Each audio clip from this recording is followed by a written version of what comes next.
Hi, we are presenting our service which is known as DataFusion. My name is Farhan Khalid and my team member is Pranjal Garg. So let's start with a brief introduction of DataFusion. DataFusion is an SPARC service which is used to enhance the usability and capability of Spark by converting multiple Spark's public datasets into the common file format, which is we are using neurodata without borders. And DataFusion is also facilitating hypothesis-driven studies by allowing preliminary analysis to the Spark users.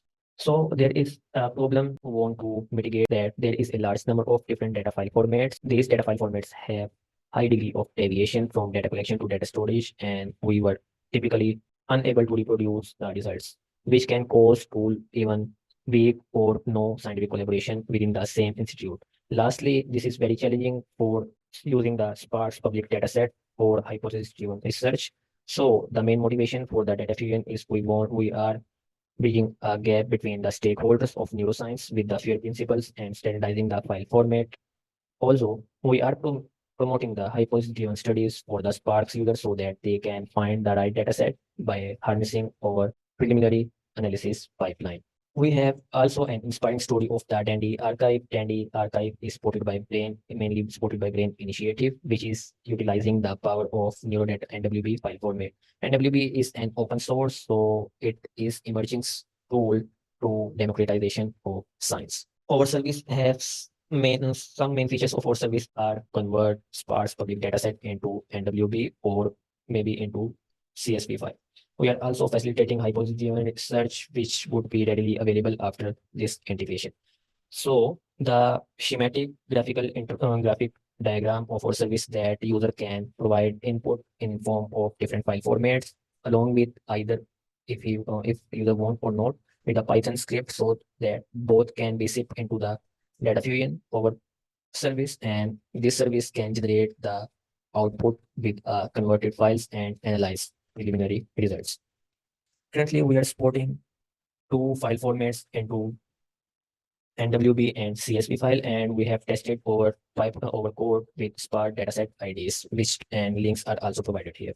Hi, I am Pranjal and I'm going to talk a little bit about the technical details of the problem, which Farhan has already talked about. So we started with the cookie clutter OSPARC service template. This template allows me to integrate my entire pipeline with the OSPARC platform. This template has a Docker file which I customized to run some shell commands, and those shell commands ultimately run the Python scripts. These Python scripts are the main engine where my conversion file and user-defined data analysis file are being run. And it is readily available for integration with OSPARC platform and can be integrated at any time. So now for the time being, it's really not available on OSPARC because that requires some extra steps. So how can you actually implement it locally on your computer? So I'm going to show you a small tutorial on how to do that. So here's the demo to run the DataFusion OSPARC service we have created. So first of all, you can copy the link to clone the GitHub repository. Then I'm using GitHub desktop to clone the repository. I'm going to the URL, pasting it over here, and then cloning. Based on your internet connection, it might take some time to clone the repository. Repository has been downloaded to desktop. Now I'm going to open the terminal, go to desktop directory, then DataFusion directory, see if all the files are there.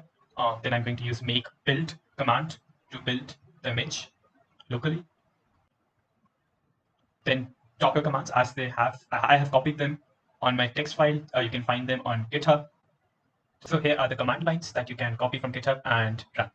So it will take a little longer to build the Docker image and then build the container and run the container. So after running the container, it is pointed to validation input and validation output. It contains mat file. It's going to process that mat file and convert it to H5 and CSV files. I'm going to store it as a zip in my output folder. So it has process is completed. Now I'm going to see my output folder, whether the file is there or not, and I can see the file.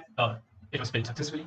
So data fusion can be a handshake between big giants. Yes, it can be because Spark and Identity Archive both have some commonality between their mission perspective because they both of them want to use and also using the FAIR principles for the datasets. Based on the future perspective of Data Fusion API can serve to connect between these two giants. And secondly, Data Fusion Spark CLI can be used to create workflows and perform analysis with the help of command line APIs for PostSpark. So lastly, we want to acknowledge the Elizabeth Beta and the other Codeathon mentors. And we really appreciate the generous support of Spark and NHI, and we are very thankful to our jury members.